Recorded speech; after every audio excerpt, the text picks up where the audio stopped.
ایک بوڑھا آدمی کانچ کے برتنوں کا بڑا سا ٹوکرا سر پہ اٹھائے شہر بیچنے کے لیے جا رہا تھا اور چلتے چلتے اس کی ہلکی سی ٹھوکر لگی اور ایک کانچ کا گلاس ٹوکرے سے پھسل کر نیچے گر پڑا اور ٹوٹ گیا۔ بوڑھا آدمی اپنی اس رفتار سے چلتا رہا جیسے مانو کچھ ہوا ہی نہ ہو۔ پیچھے چلنے والے ایک اور شخص نے دیکھا اور بھاگ کر بوڑھے کے پاس پہنچا اور کہا کہ بابا جی، آپ کو شاید پتہ نہیں چلا، پیچھے آپ کا ایک برتن ٹوکرے سے گر گیا ہے۔ تو بوڑھا اپنی رفتار کم کیے بغیر بولا، بیٹا مجھے معلوم ہے۔ راہگیر حیران ہو کر بولا کہ بابا جی آپ کو معلوم ہے تو رکے کیوں نہیں؟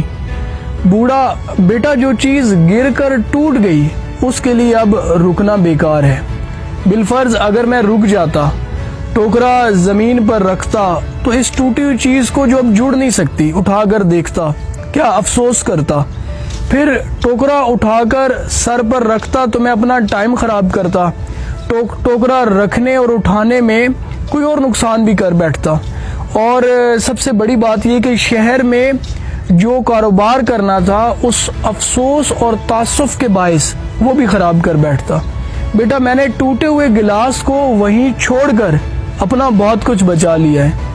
یہ بابا جی کی بڑا اہم جملہ تھا کہ ٹوٹی ہوئی چیز کو چھوڑ کر بہت کچھ بچا لیا ہے۔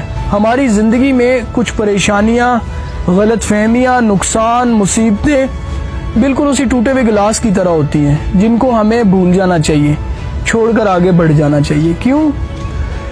کیونکہ یہ وہ بوجھ ہوتے ہیں جو آپ کی رفتار کو کم کر دیتے ہیں، آپ کی مشقت کو بڑھا دیتے ہیں، آپ کے لیے نئی مصیبتیں اور پریشانیاں گھیر لیتے ہیں، آپ سے مسکراہٹ چھین لیتے ہیں اور آگے بڑھنے کا حوصلہ اور چاہت ختم کر ڈالتے ہیں۔ اس لیے اپنی پریشانیوں، مصیبتوں اور نقصانات کو بھولنا سیکھیں اور آگے بڑھ جائیں۔